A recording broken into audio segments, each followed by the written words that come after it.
হঠাৎ রাজনীতিতে ১-১১-র পদধ্বনি। রাজনীতিতে এই পদধ্বনি নিয়ে মুহূর্তের মধ্যেই তোলপাড় সৃষ্টি হয়ে গেছে। যে কোনো সময় বাংলাদেশের রাজনীতিতে কোনো একটা অঘটন ঘটতে পারে। রাজনীতি নড়েচড়ে বসেছে, সমগ্র জাতির তীক্ষ্ণ দৃষ্টি কি ঘটতে যাচ্ছে, টান টান উত্তেজনা। এরই মধ্যে ডক্টর ইউনূস সরকার এবং এনসিপির আন্ডা বাচ্চারা শিবিরকে, জামাতকে আবার আব্বা ডাকতে শুরু করেছে। বিপদে পড়লেই জামাত শিবির আব্বা হয়ে যায়, আর বিপদ কেটে গেলেই তাদেরকে পিছন থেকে ছুরি মারে। তা আমরা কিছুদিন যাবৎ এনসিপির আব্দুল কাদের বাটপার, আসিফ মাহফুজ, এই প্রফেশনাল ধান্দাবাজ এবং বাটপারদের বিরুদ্ধে বলে আসছি। ওরা যে বাটপার, ওরা শিক্ষা পাচ্ছে, এখন শিবিরকে আব্বা আব্বা ডাকতে শুরু করেছে। কি ঘটতে যাচ্ছে? আমাদের কতটুকু সিরিয়াস হওয়া উচিত? এই উদ্বেগ, এই উত্তেজনা কেন? মুহূর্তের মধ্যেই রাজনীতিতে এই তোলপাড় সৃষ্টি কেন হলো? মাহফুজ আলমের একটা ফেসবুক পোস্ট, ছোট্ট করে, ১-১১-র পদধ্বনি শোনা যাচ্ছে, তবে জুলাই জয়ী হবে, জনগণের লড়াই পরাজিত হবে না। এখন মাহফুজ ধান্দাবাজ হোক, বাটপার হোক, ইতর হোক, থার্ড ক্লাস হোক, সাবেক শিবির হোক, আর শিবিরেরটা খেয়ে পেরে পরে অকৃতজ্ঞ হোক, যাই হোক, হোয়াট এভার, মাহফুজ একজন অতি গুরুত্বপূর্ণ উপদেষ্টা, প্রফেসর ইউনূসের খুব কাছের লোক, এতে কোনো সন্দেহ নেই। সে মাহফুজ বলছে ১-১১ পদধ্বনি, that means something is going on, এবং দ্যাট ইজ সিরিয়াস। এবং আরো অনেকগুলো ঘটনা আজকে একসাথে রিলেট করলে নিঃসন্দেহে আপনি ১-১১-র পদধ্বনি বা এই বিষয়টার রহস্য বুঝবেন। আমি আসছি সেদিকে। আসিফ মাহমুদ তিনিও লিখছেন, একমাত্র গণতান্ত্রিক প্রক্রিয়ায় দায়িত্ব হস্তান্তর হবে, ক্ষমতায় যেই আসুক, অন্য কোনো উপায় ক্ষমতা দখলের ফন্দি ফিকির ৫ই আগস্টের মতোই প্রতিরোধ মুখে পড়বে। এর মানে এটা থেকে ধারণা করা হচ্ছে যে কেউ ক্ষমতা দখল করতে চাচ্ছে ইউনূসকে সরিয়ে, ইউনূস পদত্যাগ করবেন বা পদত্যাগে বাধ্য করবেন বা এরকম একটা বিষয় এই আসিফ মাহফুজরা আজ করছে। এবং তাতে সরকারেরই একটা অংশ সায় দিচ্ছে যে ইউনূস চলে যাক, অন্য কেউ প্রধান উপদেষ্টা হোক, তারপরে আমরা কিছুদিন সংস্কার টংস্কার করে এক পর্যায়ে নির্বাচন দিব। এটা হচ্ছে মাহফুজের ১-১১-র ব্যাখ্যা। এখন ১-১১ কে ঘটা? ১-১১ মানে কি? ১-১১ মানে হচ্ছে বাংলাদেশের পলিটিক্যাল ডিসকোর্সে সেনাবাহিনী ক্ষমতাকে পর্দার অন্তরাল থেকে নিয়ন্ত্রণ করবে। সরাসরি মিলিটারি কু করে মিলিটারি চিফ ক্ষমতা দখল করবে না, কিন্তু মিলিটারি চিফ যাকে পছন্দ করবেন তাকে বসাবেন। এটাকে বলে ১-১১। এই জায়গাটায় একটা অগ্রগতি হয়েছে। প্রথম কথা হচ্ছে যে ইউনূস চলে যেতে পারেন, পদত্যাগ করতে পারেন আবারও, এরকম একটা গুঞ্জন শোনা যাচ্ছে। এক। দ্বিতীয় হচ্ছে এই সরকারের একটা অংশ, যেমন ঐকমত্য কমিশনের একজন সদস্য ইফতেখারুজ্জামান টিভির, তিনি বলছেন যে এই এনসিপি হচ্ছে কিংস পার্টি। একই দিনে ঘটনা। এটার রহস্য কি? ওইটাই। এর মানে আরো একটা জিনিস মনে রাখবেন যে মাহফুজ, আসিফ বা এনসিপি এগুলো এক একটা বিশ্ববিখ্যাত বাটপার। এনসিপির অধিকাংশ বাটপার। এই যে আব্দুল কাদেরের মতো কি ধান্দাবাজ মিথ্যুক, দেখেছেন না? ওদের রাজনীতি তারপরও মোস্টলি আমরা সমর্থন করবো একটা লেভেল পর্যন্ত, কিন্তু এই ফিগার গুলো বাটপার হয়ে উঠেছে, এরা দুর্নীতিবাজ হয়ে উঠেছে, এরা সমন্বয়ের নামদারি চোর। এই জন্য মাহফুজ, আসিফদের কথা বিশ্বাস করবেন না। অনেক ক্ষেত্রে অন্যান্য উপাদান মিলিয়ে বিশ্বাস করা যায়, কিন্তু স্বাভাবিকভাবে ওদের কথার মধ্যে দুর্বিসন্ধি খুঁজবেন। কারণ কি? যেমন মাহফুজরা দেখতে পারে যে তাদের দল এনসিপির অবস্থা ভালো না, সবাইকে শত্রু বানিয়েছে, বিএনপিকে শত্রু বানিয়েছে, জামাতকে শত্রু বানিয়েছে। এখন আবার সরকারের ভিতরেই একটা অংশ বলছে যে এনসিপি কিংস পার্টি। এনসিপিকে কিংস পার্টি বলে ইফতেখারুজ্জামানের পক্ষ থেকে বলা, এটা সিরিয়াস। মানে এনসিপিকে ক্ষমতায় আনার যে সরকারি প্রজেক্ট, এগুলো মানি না, ইউনূস চাইলেও মানি, ইউনূসকে সরার অন্য কেউ ক্ষমতায় আসুক, তারপরে বাকি হিসাব নিকাশ হবে। এরকম একটা আজ হয়তো বা মাহফুজরা করেছে, যার ফলে তারা এখন 1-11-এর বন্ধ হচ্ছে। এটা এনসিপি স্বার্থে হতে পারে, জাতির বৃহত্তর স্বার্থে নাও হতে পারে। তার আগে বলে নি দর্শক, বাংলাদেশে এই মুহূর্তে নির্বাচনের কোনো পরিস্থিতি নেই। এই নির্বাচন পিছিয়ে সংস্কার করতে যদি কোনো ধরনের জরুরি অবস্থাকেও জারি করে, উই উইল সাপোর্ট ইট। কারণ বাংলাদেশে চাঁদাবাজি এবং যে অবস্থা, এতে নির্বাচন সম্ভব নয়। এখন এই জায়গায় 1-11 অবশ্যই সেনাপ্রধানের ইশারায় সেই টিআইবি বা এই টাইপের কেউ ঘটাতে পারে, এই আশঙ্কা করছেন যারা এনসিপি কে হয়তো ধারণ করবে না। এই কারণে মাহফুজরা সিরিয়াস হচ্ছে। তবে মনে রাখবেন যে 1-11 হলো নিঃসন্দেহে পলিটিক্যাল কারো কনসেন্টের ভিত্তিতে হয়। যেমন 1-11 2007 সালে হয়েছিল, আওয়ামী লীগ ডেকে এনেছিল। তো এবার বিএনপিও এই 1-11-এর বা মাহফুজরা যে 1-11-এর ভয় করছে, এর নেপথ্যে বিএনপি থাকতে পারে, ইফ ইট ইজ ট্রু। কেন? কারণ বিএনপি দেখছে যে ইউনূস সরকার ঘুরিয়ে ফিরিয়ে যেভাবে হোক না কেন এনসিপি কে ক্ষমতা দিয়ে যাবে, তার চাইতে বরং আমরা অন্য কাউকে ক্ষমতায় আনি, ওই 1-11-এর মাধ্যমে আমরা ক্ষমতায় যাওয়ার চেষ্টা করি। হতে পারে, রাজনীতিতে নানান কিছু হয়। এবং মাহফুজরা এই ভয় করছে যে রাজনৈতিক দল এবং সরকারের একটা অংশ 1-11 ডেকে আনছে, ইউনূসকে সরিয়ে এনসিপি কে কিংস পার্টি রাখতে দিচ্ছে না। এই জন্য কিংস পার্টি বলে ট্যাগ দেওয়া হলো সরাসরি ঐকমত্য কমিশনের সদস্য। তো এই জায়গাটায় এখন কি দরকার? জনগণের আন্দোলন। যেমন পলিটিক্যাল পার্টি বা অধিকাংশ মিলে যদি ইউনূসকে রাখতে যায়, এই সরকারের বাইরে অন্য কোনো সরকার যদি আসতে না দেয়, সব পলিটিক্যাল পার্টি জনতা যদি সক্রিয় থাকে, তাহলে 111 বা এই ধরনের কিছু হবে না। মাহফুজা চায় যে এভাবেই থাকুক এবং সরকারের সুদৃষ্টি এনসিপির উপর থাকুক, এভাবে এগিয়ে যাক। এখন এই বর্তমান স্ট্রাকচার যদি ধরে রাখতে হয়, তাহলে তো জামাত শিবিরকে দরকার, কারণ ইউনূস তো আগেই চলে যেতে চেয়েছেন, আমিরে জামাত ঠেকিয়ে রেখেছেন। তা এখন আমিরে জামাত তো আসতেছেন না, সুস্থ থাকলেও আসতেন না। এই জন্য এখন ইউনূস সরকারের লোকজন বা মাহফুজরা জামাত শিবিরকে আব্বা ডাকতে শুরু করেছে। ওরা আব্বা না, আমি যে কথা বলেছি আগে, জামাত শিবিরের সহায়তা ছাড়া এনসিপি ধইনছে, ওরা বারো ছিটতে পারবে না বাংলাদেশের রাজনীতিতে। জামাত শিবিরের সুদৃষ্টি যদি থাকে, বাংলাদেশে ওরা ক্ষমতা আসতে পারবে, জামাত শিবির আসতে না পারলেও। This is Jamaat Shibir. জামাত শিবির অনেক ঘাটতি আছে, নিজেরা ক্ষমতা আসতে পারবে, টিকে থাকবে, অনেক কঠিন, যদিও সম্ভব। কিন্তু জামাত শিবিরের সুদৃষ্টি নিয়ে ক্ষমতায় আসা সম্ভব। যেমন জামাতের শিবিরে কেউ উপদেষ্টা হতে পারেনি, কিন্তু সাবেক শিবির মাহফুজ ঠিকই উপদেষ্টা হয়েছে। জামাত শিবির উপদেষ্টা বানাতে পারে, নিজেরা না হতে পারলো। অতএব জামাত শিবির সুদৃষ্টির ফলে এনসিপি ক্ষমতায় আসতে পারত। এখন জামাত শিবিরকে আব্বা ডাকতে শুরু করেছে, এর মানে কি? সেনাবাহিনী এর পেছনে কলকাঠি নাড়ছে, কোনো সন্দেহ নেই। আর 5 আগস্ট বা এই সময়টাকে ঘিরে একটা উত্তেজনা, একটা অঘটন ঘটবে, এটা তো আমরা আগেই বলেছিলাম। মাহফুজের এই ফেসবুক পোস্ট, জুলাই আমাদের সবার, দলীয় বা আদর্শিক বিরোধের জেলে জুলাই গণঅভ্যুত্থান কারো অবদান অস্বীকার করা উচিত না। প্রথমেই তারপরে শিবিরের গুণগান কি? এখানে শিবির ভূমিকা রেখেছে তাদের জনশক্তি ও কোঅর্ডিনেশন দিয়ে। বিভিন্ন প্ল্যাটফর্ম থেকে শিবিরের কর্মীরা অভ্যুত্থানকে এগিয়ে নিয়ে গেছেন, ক্ষেত্র বিশেষে চালিয়ে গেছেন। এর মানে শিবিরকে একদম পুরোপুরি ক্রেডিট দিয়ে দিল। শিবির চালিয়ে গেছেন, শিবির কোঅর্ডিনেশন করেছেন, মানে সবকিছু শিবির। এবং প্রথম লাইনে শিবির, তার নিজের অবদান, নিজেদের ছাত্র শক্তি, অমুক তমুক, হাবি জাবি, ছাত্রদল, সবার আগে শিবির। এরপরে ছাত্র দলের কথা একটু লিখেছে, 3 নম্বরে ছাত্র শক্তি বা ইত্যাদি ইত্যাদি এদের কথা বলেছে। তারপরে ছাত্র অধিকার পরিষদ, ছাত্র ইউনিয়ন বা বামদের কথা বলেছে। মালেমুলা, মাদ্রাসা, শ্রমজীবী, স্কুল কলেজ, নারী, বিশ্ববিদ্যালয়, সাংবাদিক সমিতি, ছাত্রলীগের একটা অংশ যারা পদত্যাগ করেছে, পেশাজীবী সংগঠন, প্রবাসী, কবি, সাহিত্যিক, সবার অবদান মাহফুজ ধীরে ধীরে স্বীকার করেছেন। কিন্তু সবার আগে আব্বা ডেকেছেন শিবিরকে। বুঝতে হবে এখন শিবিরে হাতে পায়ে ধরা দরকার, এই কারণে শিবিরকে আব্বা ডাকা শুরু করছে। দর্শক, আশা করি বুঝাতে পেরেছি মাহফুজের 111 বলতে কি বুঝায়, কারা এটা ঘটাতে পারে, কিভাবে করতে পারে, কোন প্রক্রিয়ায়, এবং কিভাবে এটা ঠেকানো যায়। জামাত শিবির সহ রাজনৈতিক দলগুলো সবাই যদি বলে যে না ইউনূস স্যার থাকবে, যেতে পারবে না, তাহলে 111 থেকে যাবে। আর 111 বা এই সরকারের পরিবর্তে অন্য কোনো ফর্ম আসলেই এনসিপি আর সেই সরকারের সুদৃষ্টি পাবে না, এই জন্য ওদের কান্নাকাটিটা বেশি। উপদেষ্টা মাহফুজ আলম যেটা বলেছেন যে 1-11 পদধ্বনি 1-11 ঘটতে যাচ্ছে, এটা আসলেই সত্যি সত্যি ঘটতে যাচ্ছে, আলামতে স্পষ্ট। 2-2-4 মিলে যাচ্ছে, হিসাব নিকাশ মিলে যাচ্ছে। হ্যাঁ, ঘটার প্রেক্ষাপট তৈরি হয়েছে, কেউ ঘটানোর চেষ্টা করছে। এখন ঘটবে কি ঘটবে না, it depends on political parties and mass people. জনগণ যদি এটা ঠেকিয়ে দেয় তাহলে ঘটবে না, জনগণ যদি চুপ করে বসে থাকে ঘটবে। তবে এখানে জনগণ কোন দিকে যাবে কি এটা কিভাবে বুঝবেন, এটা খুব মিস্ট্রিয়াস একটা বিষয়। দর্শক, 1-11 কারা ঘটাতে চাচ্ছে এগুলো স্পষ্ট হচ্ছে ধীরে ধীরে। প্রথমে যে থিওরিটা আমি আগেও বলেছি, আবারও বলিনি, মিলিটারি কু যেটা, ওটা সেনাবাহিনী কারোর সাথে আলাপ আলোচনা না করে অস্ত্রের জোরে, ট্যাঙ্কের জোরে এটা করতে পারে। মিলিটারি কু করতে কোনো পলিটিক্যাল কনসেনসাস লাগে না, জনরোষকে কাজে লাগিয়ে, অথবা জনরোষ ছাড়াও গায়ের জোরেও মিলিটারি অনেক সময় কু করতে পারে। সাধারণত মিলিটারি কু কিভাবে হয়? গভীর রাতে অনেকগুলো ট্যাঙ্ক নিয়ে সরকার প্রধান, রাষ্ট্রপ্রধানকে গ্রেপ্তার করে এবং রেডিও স্টেশন, টেলিভিশন স্টেশন থেকে মিলিটারি ওগুলো দখল করে ঘোষণা দেয় যে সেনা অভ্যুত্থান ঘটেছে, আমরা সরকার প্রধান বা প্রধানমন্ত্রী অমুককে গ্রেপ্তার করেছি, প্রধানমন্ত্রী হিসাবে এখন থেকে অমুকে দায়িত্ব পালন করবেন, মার্শাল ল জারি করা হলো, কেউ ঘর থেকে বের হবেন না, ইত্যাদি ইত্যাদি। এটা করতে কোনো পলিটিক্যাল পার্টিকে ম্যানেজ করা লাগে না, যদিও যুগে যুগে সেনা অভ্যুত্থান কারো না কারো প্ররোচনাই হয়েছে পলিটিক্যাল পার্টিগুলোর মধ্যেই, কিন্তু এগুলো দরকার হয় না, কারণ যেহেতু অস্ত্রের জোরে, গায়ের জোরে করা হয়, ট্যাঙ্ক দিয়ে করা হয়। কিন্তু 111 বলতে যা বোঝায় যে সেনাবাহিনী উপরে উপরে বলবে আমরা দুধের ধোয়া, আমরা জানি না কিছু, আমরা তো ক্ষমতা চালাই না, রাষ্ট্র চালাই না, কিন্তু সবকিছু তারাই চালাবে। যেমন প্রধান উপদেষ্টা কি হবেন এটা সেনাবাহিনী ঠিক করে দিবে, সব উপদেষ্টাদের সেনাবাহিনী ঠিক করে দিবে, দেশের আইন শৃঙ্খলা পরিস্থিতি কিভাবে চলবে, এমনকি থানা পুলিশ চলবে সেনাবাহিনীর কমান্ডে। মিডিয়াগুলোতে সেনাবাহিনীর একজন একজন অফিসার পর্দার অন্তরালে বসিয়ে দিবে, তারা সেন্সর করবে নিউজ। এটা হচ্ছে 111, মানে বিহাইন্ড দ্য সিন তারা রোল প্লে করবে, কোথাও দৃশ্যমান থাকবে না।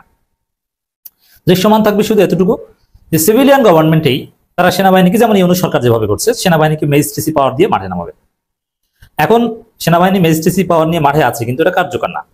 এখন 111 ঘটলে সেনাবাহিনী ম্যাজিস্ট্রেসি পাওয়ার নিয়ে সত্যি সত্যি কাজ করবে, তখন পুলিশ দইঞ্চা হয়ে যাবে। অনেক জায়গায় পুলিশকেও পেটাবে, পুলিশকে ঘুষ নেওয়ার অভিযোগে দেখবেন সেনাবাহিনী ধরে পিটিয়েছে। এটা হচ্ছে 111 তাৎপর্য। এখন এই 111 এটা পলিটিক্যাল পার্টির কনসেন্ট ছাড়া হয় না। 111 এর পেছনে কেউ না কেউ জড়িত থাকে। রাজনৈতিক দলগুলো তাদের স্বার্থে 111 ডেকে আনে, এবং ইন্টারেস্টিংলি 111-এর সাথে বিদেশি শক্তি জড়িত থাকে। যেমন আমাদের যে 111 ঘটেছিল 2007 সালে, মানে ওই তখনকার ঘটনার প্রেক্ষিতে ওটার নাম দেওয়া হয়েছে 111। তখন আমেরিকা এটা ঘটিয়েছিল ভারতের মাধ্যমে, আমেরিকা ভারত সেনাবাহিনী এই নেক্সাস 111 ঘটিয়েছে।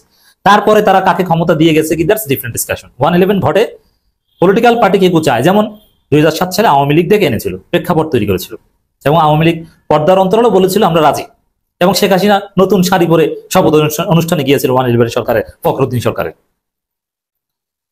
এখন তাহলে কারা ঘটাচ্ছে?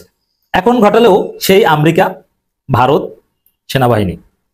এখন পলিটিক্যাল পার্টির মধ্যে কারা? উত্তর হচ্ছে বিএনপি। এবার 111 ঘটলে এটা বিএনপি ঘটাবে, এবং লন্ডনের কনসেন্টে ঘটবে। কারণ কি? এবং উপরে বলবে যে না না না আমরা এর সাথে জড়িত না, এবং এই ব্যাপারে সতর্কও করবে, কিন্তু ভিতরে ভিতরে তারাই জড়িত থাকবে। যেমন 111 আওয়ামী লীগ ঘটিয়েছে, এটা কিন্তু আওয়ামী লীগ স্বীকার করে না, তারা 111-এর সমালোচনা করে, কিন্তু 111-এর সুবিধাভোগী কিন্তু তারাই। কারণ 111 এসে কিন্তু আওয়ামী লীগকেও জেলে নিয়েছে, শেখ হাসিনাকেও গ্রেপ্তার করেছে। হিসাবটা আশা করি বুঝাতে পেরেছি। যেমন আমেরিকা, ভারত, সেনাবাহিনী 111 ঘটাবে বাংলাদেশে, যদি ঘটে, যদি জনগণ রাজনৈতিক দলগুলো ঠেকাতে না পারে। আর ওয়েলকাম করবে বিএনপি, উপরে উপরে বিএনপি বিরোধিতা করবে, লন্ডন থেকে ঠিকই সিগন্যাল দেওয়া হবে। এখন এরকম আলামত যে স্পষ্ট, তার প্রমাণ কি? প্রথম প্রমাণ হচ্ছে টিআইবির ইফতেখারুজ্জামান, তিনি কিন্তু সরকারের গুরুত্বপূর্ণ লোক বলেন, সরকার ঘনিষ্ঠ বলেন, বা এই টিআইবি, প্রথম আলো, ডেইলি স্টার গঙের এই ইউনূস সরকারের উপর 60 থেকে 70% প্রভাব এই প্রথম আলো, ডেইলি স্টার, ইফতেখারুজ্জামান গং, এবং এরাই হচ্ছে আমেরিকা ভারত নেক্সাস। সেই ইফতেখারুজ্জামান আজকে ইউনূসের পার্টি, সরকারের উপদেষ্টাদের একটা অংশের পার্টি এনসিপি কে বলেছে কিংস পার্টি। বোঝা গেছে যে তারা ক্ষমতার হিসাব নিকাশ উল্টাপাল্টা করে দিতে চায়। আর বিএনপির এটা সায় কি কেন থাকবে? আর বিএনপির মতো বড় দলের সায় ছাড়া এই সাহস কেউ করতো না। ওই যে ইফতেখারুজ্জামানের কথা, ওইটি হচ্ছে আমেরিকা কিংবা ভারত, আমেরিকা ভারত করলে এখানে একসাথেই করবে, এবং সেনাবাহিনী এটা করতে যাচ্ছে। সেনাবাহিনী একা কখনো এটা সাপোর্ট করবে, সাহস করবে না, কারণ সেনাবাহিনী বড় দলের কনসেন্ট ছাড়া, সেই বড় প্রভুদের কনসেন্ট ছাড়া করতে গেলে সেনাবাহিনীর পিঠের চামড়া থাকবে না, ফলাফল পিঠে চামড়া উঠিয়ে ফেলবে। এই জন্য হিসাব নিকাশ ক্লিয়ার করেই করবে। আর এই বোধ থেকে মাহফুজ আলম জামাত শিবিরকে আব্বা ডাকা শুরু করেছে, কারণ যে বিএনপি কিন্তু ঘটনা ঘটিয়ে দিতে পারে, শিবির জামাত আমাদেরকে বাঁচান। কারণ 111 ঘটলে তখন তার সুবিধাভোগী বিএনপি হবে, 111 সরকার ওই ভাগ বাটোয়ারা করে বিএনপিকে ক্ষমতা দিয়ে যাবে, এনসিপির তখন অস্তিত্ব থাকবে না। এনসিপির এই লোকদেরকে চাঁদাবাজির অভিযোগে ধরে পেটাবে সেনাবাহিনী, চাঁদাবাজির অভিযোগে বলবে না, তারা বিপ্লবের পক্ষের শক্তি হিসাবেই নিজেদেরকে বলবে। এদিকে রাষ্ট্রপতিও 5 আগস্টকে গ্লোরিফাই করছেন, তিনি নিজেই 111 ঘটালে তখন সিগনেচার করবেন, শপথ পড়াবেন। বিএনপিও কিন্তু এখন বিএনপি উপর কিন্তু 111 বিষয়ে সতর্ক করতে শুরু করেছে, ভিতরে ভিতরে রাজি হলো। দলিল মির্জা ফখরুলের বক্তব্য, ষড়যন্ত্র চলছে, গণতন্ত্রের উত্তরণ যেন সঠিক মতো না হয়। এর মানে গণতন্ত্রের উত্তরণ যেন সঠিকভাবে না হয়, ষড়যন্ত্র চলছে। কি ষড়যন্ত্র চলছে? 111 ষড়যন্ত্র চলছে, যেটা মাহফুজ বলেছে পদধ্বনি। এখন মনে রাখবেন যে 111 হলেও এটা সুনির্দিষ্টভাবে তারাই 111 বিরোধিতা করবে যাদের ক্ষতি, আর যারা মনে করবে যে না 111 হলে আমাদের লাভ, তারা ঠিকই 111 পক্ষে বলবে। 111 বা এইটিপির কিছুতে যদি মাহফুজদের ক্ষমতায় আসার সম্ভাবনা থাকতো, তারা ঠিকই রাজি হতো। এখন মাহফুজদের পাশ খাওয়া লাইন আসছে, তারা বিরোধিতা করছে। আর বিএনপি উপর সতর্ক করবে, যেভাবে আওয়ামী লীগও করেছিল, যে ষড়যন্ত্র চলছে, গণতন্ত্র উত্তরণ যেন সঠিক মতো না হয়। এর মানে 111 এর সিগন্যাল দিচ্ছেন, হিসাব মিলে যাচ্ছে। নির্বাচন পেছাতোই মেজর সাদিক চক্রান্ত, মির্জা আব্বাস। আচ্ছা, নির্বাচন পেছানোই তো 111 ছাড়া তো নির্বাচন পেছানো স্বাভাবিক হিসাব নিকাশ সম্ভব নয়। তো বিএনপি নিজেরাই এখন সেই ইঙ্গিত দিচ্ছে যে 111 টাইপের কিছু হতে যাচ্ছে। সালাউদ্দিন আহমেদ বলছেন মাহফুজ আলমের প্রতিক্রিয়া। এখানে একটা গুরুত্বপূর্ণ বিষয়, যে হিসাব মিলে যাচ্ছে, সত্যি ঘটতে পারে যদি রাজনৈতিক দলগুলো ঠেকাতে না পারে। আশা করি ঠেকাতে পারবে, কিন্তু প্রক্রিয়া চলছে, এটা ঠিক আলামত পেয়েছি আমি। যেমন সরকার বলছে যে বিএনপিকে দাওয়াত দেওয়া হয়েছে জুলাই ঘোষণাপত্র ডিক্লারেশন অনুষ্ঠানে। সালাউদ্দিন বলছেন যাবো কিনা শিওর না। এর মানে এখানেই রহস্য নিহত। বিএনপি যদি জুলাই ঘোষণাপত্র অনুষ্ঠানে না যায়, অথবা 111 পন্থী একটা অংশ যদি ওখানে না যায়, তাহলেই বুঝবেন যে নিশ্চিত 111 ঘটতে যাচ্ছে। পারুক বা না পারুক, ঘটানোর চেষ্টা চলছে। সালাউদ্দিন বলছেন মাহফুজ হয়তো বা পোস্ট ডিলিট করবে। এটা কেন বলছেন? এটা হচ্ছে উপরে ভালো সাজার কৌশল। আমরা এগুলো কিছু ঘটছে না, আমরা এটার বিরুদ্ধে মাল্টি ডাইমেনশনাল খেলা খেলছে বিএনপি। অতএব দর্শক, আলামত ভালো না। হঠাৎ করেই অন্তর্বর্তীকালীন সরকারের মধ্যেই তোলপাড় সৃষ্টি হয়ে গেছে। ঘটনা শুরু হয়ে গেছে। এই তোলপাড় সৃষ্টির যে আউটকাম, এটা স্পষ্ট হচ্ছে। এই যে মাহফুজ আসিফ একই সুরে 111-এর পদধ্বনির কথা বলে জাতিকে সতর্ক করছে, জামাত শিবিরকে আব্বা আব্বা ডাকছে, যে তোমাদেরই সবচেয়ে বেশি অবদান আব্বা, আপনারাই কোঅর্ডিনেশন করেছেন, আপনারাই আন্দোলন চালিয়ে নিয়েছেন। লাইনগুলো খেয়াল করেছেন? আন্দোলন চালিয়ে নিয়েছে, কোঅর্ডিনেশন করেছে, জনশক্তি দিয়েছে, সব শ্রেণী পেশার মানুষের অ্যাপ্রিসিয়েশন করেছে মাহফুজ। কিন্তু সবার উপরে শিবির, মানে শিবিরকে মাস্টার মাইন্ড আব্বা মানতে রাজি, ভাই আমাদেরকে বাঁচাও। তারপর এটা কেন ঘটেছে জানেন? এটা সরকারের ভিতরে মারাত্মক গ্রুপিং, উপদেষ্টাদের মধ্যে মারাত্মক দ্বন্দ্বের ফলে। কি দ্বন্দ্ব? এই সরকারের উপর যাদের প্রভাব 60%, তারা চায় ইউনূস চলে যাক, এবং ইউনূসের পন্থী যারা বা এনসিপি কে যারা ওন করে, এদেরকে চায় না, এদেরকে আউট করতে চায় সরকার থেকে। এই ন্যারেটিভ নির্মাণ করছে, ইউনূসকে ব্লেম করছে। এই সরকারের এই ইউনূসের একদম ক্লোজ দুইজন উপদেষ্টা আসিফ মাহফুজকে ব্লেম করছে। সরকারের উপর মারাত্মক প্রভাব বিস্তারকারী একটা অংশ টিআইবি, ইফতেখারুজ্জামান, তিনি উপদেষ্টা নন, কিন্তু এই সরকারের ভিতরে মারাত্মক প্রভাবশালী। প্রথম আলো, daily star, America, Indian Nexus. অত ইফতেখারুজ্জামানকে, তার বক্তব্যকে আপনি 10 জন উপদেষ্টার চাইতে বেশি গুরুত্বপূর্ণ মনে করতে পারেন। তো তিনি বাজারে বয়ান ছেড়েছেন এনসিপি কিংস পার্টি, তাদের 2 জন সরকারে, কিন্তু একটু ভদ্রতার কারণে বললেন না তাদের 3 জন সরকারে, ইনক্লুডিং ডক্টর ইউনূস।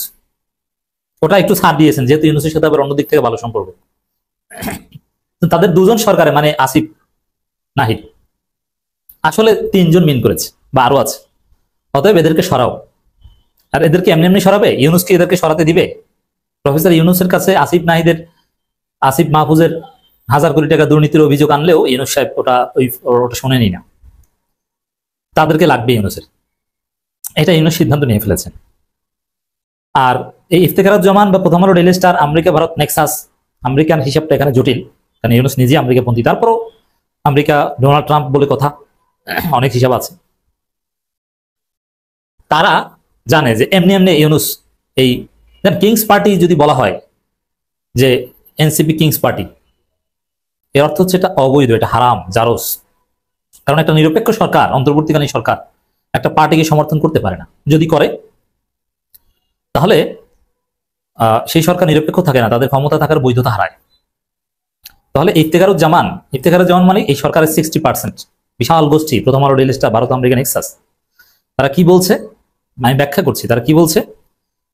যে তারা হারাম কাজ করছে, এনসিপি কে প্যাট্রোনাইজ করছে, কিংস পার্টি। এখানে কিং কিন্তু ইউনূস নিজে, আর ইউনূসের আন্ডা বাচ্চা হচ্ছে আসিফ মাহফুজ। অতএব মূল অভিযোগটা কিন্তু ইউনূসের বিরুদ্ধে। অতএব হারাম কাজ করছে, এদের রাখা যায় না, এদেরকে সরাও। এখন এমনি এমনি তো সরবে না, তাহলে কি? সেনাবাহিনীর মাধ্যমে কোনোভাবে বাধ্য করো, তারপরে আমরা 111 টাইপের কিছু একটা করবো, মানে পর্দার অন্তরে মিলিটারি বা অন্য কেউ চালাক। দেশের অবস্থা ভালো না, এই সরকার আইন শৃঙ্খলা পরিস্থিতি ঠিক রাখতে পারছে না, সেনাবাহিনী পর্দার অন্তরের ক্ষমতা চালিয়ে সব ঠিক করে দিবে। এইটা হচ্ছে সরকারের একটা অংশের দৃষ্টিভঙ্গি।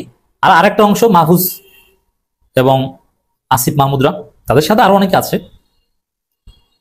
তাদের দৃষ্টিভঙ্গি কি? না না, এগুলো 111, এগুলো ঠেকাও। এনসিপি কে কিংস পার্টি বলে ইউনূসকে আমাদেরকে দায়ী করা মানে 111 আনার চেষ্টা, ঠেকাও। ফলে এই সরকারের ভিতরে যে তোলপাড় চলছে এবং তার আউটকাম যে স্পষ্ট, সেই আউটকাম হিসেবে যে ঘটনা ঘটে গেছে 111-এর পদধ্বনির কথা, আমি কয়েকটা আলোচনা আশা করি আপনাদেরকে একদম স্পষ্ট করে বোঝাতে পেরেছি। অতএব ওই টিআইবির বক্তব্যই 111-এর ন্যারেটিভ, 111-এর গ্রাউন্ড। যদিও 111-এর গ্রাউন্ড অনেক আগে থেকে, 111-এর জন্য নানান পক্ষ বসে আছে, এটা নিশ্চিত। অনেক বিশাল বিশাল পাওয়ারফুল লোক বসে আছে। কারণ দীর্ঘদিন যদি ক্ষমতায় থাকা যায়, রাজনৈতিক দলগুলোকে ঘরোয়া রাজনীতি নিষিদ্ধ করে, জরুরি অবস্থা জারি করে যদি তারা ক্ষমতা এক্সারসাইজ করতে পারে, এটা কে না পারে? কে না চায়? এটা সবাই চায়। যেমন সাবেক সেনাপ্রধানরা কমপক্ষে 5-10 জন পাবেন এই আশায় বসে আছে।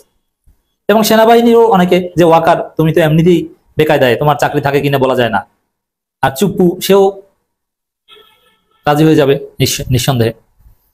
আর বিএনপি কে রাজি করানোর চেষ্টা কেউ করতে পারে, বা বিএনপির কনসেন্ট থাকতে পারে যে না, এই ইউনূস এভাবে থাকলে ঘুরে ফিরে কিংস পার্টি দেখবো যে গ্রাম সরকাররা গঠন করে তাল বাহানা করে ওই জিয়াউর রহমান যেটা করেছিল, এই এনসিপি কে বিরাট পার্টি বানিয়ে তাদের হাতে ক্ষমতা দিয়ে যাবে। তার চাইতে বাবা ইউনূস সরাতে তোমরা রাজি হও, 111-এ তোমাদের সম্মতি দাও। বিএনপি এই সেন্সে রাজি হতে পারে। তো এই টিআইবির বক্তব্যটাই হচ্ছে এখানে মূল গ্রাউন্ড। এনসিপি এবং প্রথম আলো এটা খুব গুরুত্বের সাথে রিপোর্ট করছে। প্রথম আলো কম না, এনসিপি কিংস পার্টি তাদের দুজন সরকারে টিএবি নির্বাহী পরিচালক। গণঅভ্যুত্থানের পর গঠিত হওয়া রাজনৈতিক দল জাতীয় নাগরিক পার্টিকে কিংস পার্টি হিসেবে বর্ণনা করেছেন ট্রান্সপারেন্সি ইন্টারন্যাশনাল বাংলাদেশের নির্বাহী পরিচালক ইফতেখারুজ্জামান। রাজধানী ধানমন্ডি টিএবির কার্যালয়ে এক সংবাদ সম্মেলনে এক প্রশ্নের জবাবে তিনি কথা বলেন।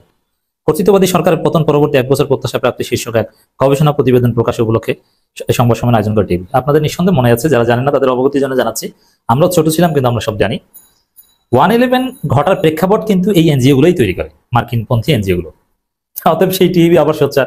আবার 2 দিন আগে আর এক 1/11 দালাল মনে আছে, সেই কি ভট্টাচার্য যেন, দেবপ্রিয় ভট্টাচার্য, 1/11 এক দালাল সুবিধাভোগী। সে বলেছে ইউনুসের এক্সিট পলিসি ভাবা উচিত, মানে ইউনুস সরাও। মিলে যাচ্ছে ওই দেবপ্রিয়র কথা আর এই ইফতেখারুজ্জামানের কথা একই। আরে ভাই, যদি কিংস পার্টি একটা সরকার লালন করে তো সেই সরকারকে তো সরানো দরকার। সেই সরকার তো নিরপেক্ষ নয়। বিএনপি তো সেই সরকার সরাতে চাইবেই, কারণ কিংস পার্টি তৈরি করে তো ক্ষমতা এনে দিতে। জিয়াউর রহমান কিংস পার্টি করে তো বিএনপির সাথে সাথে ক্ষমতা এনে দিয়েছিল, এর সাথে এনে দিয়েছিল। এখন সাথে সাথেই তো ক্ষমতায় বসিয়ে দিবে ইউনুসের কিংস পার্টি এনসিপি। অসম্ভব না। দেখবেন স্থানীয় সরকার নির্বাচন দিল, আবার এনসিপির যে 24 দফা ইশতেহার তার মধ্যে গ্রাম সরকার আছে, গ্রাম সরকার গঠন করে দিল, গ্রাম পার্লামেন্ট ধরে ধরে সরকার লোক বানিয়ে বললো যে তোমরা এনসিপি করবা, তোমাদেরকে এই পোস্ট দিই। কোনো ব্যাপার না। বিএনপি জামাতের নেতাদের কিছু গ্রেপ্তার করে চাঁদাবাজির অভিযোগ, আর বিএনপি তো আগেই টোপ গিলেছে, তাদের গ্রেপ্তার করা সোজা। এমনি তাদের বিরুদ্ধে অভিযোগ আছে। সম্ভব। সরকার চাইলে কোনো একটা দল গঠন করে তাদেরকে সিস্টেমে তালবাহানা করে ভোটের মাধ্যমে ক্ষমতায় এনে দিয়ে দেওয়া সম্ভব। এটি সরকারের এক গ্রুপ বিরোধিতা করছে, আর এক গ্রুপ চাচ্ছে যে এই সিস্টেম করি। এই জন্য খেলা শুরু হয়ে গেছে, যার ফলে ওই মাহফুজদের কান্নাকাটি। এখন রাজনীতির বল জামাত শিবির জনতার হাতে, এই জন্যই জামাত শিবিরকে আব্বা আব্বা বলছে মাহফুজরা। তারা যদি বলে না আমরা উল্টোপাল্টা কিছু মানবো না, তবে হ্যাঁ, কিংস পার্টি হওয়ার সুযোগ কাউকে দেওয়া উচিত না, এটা অনৈতিক।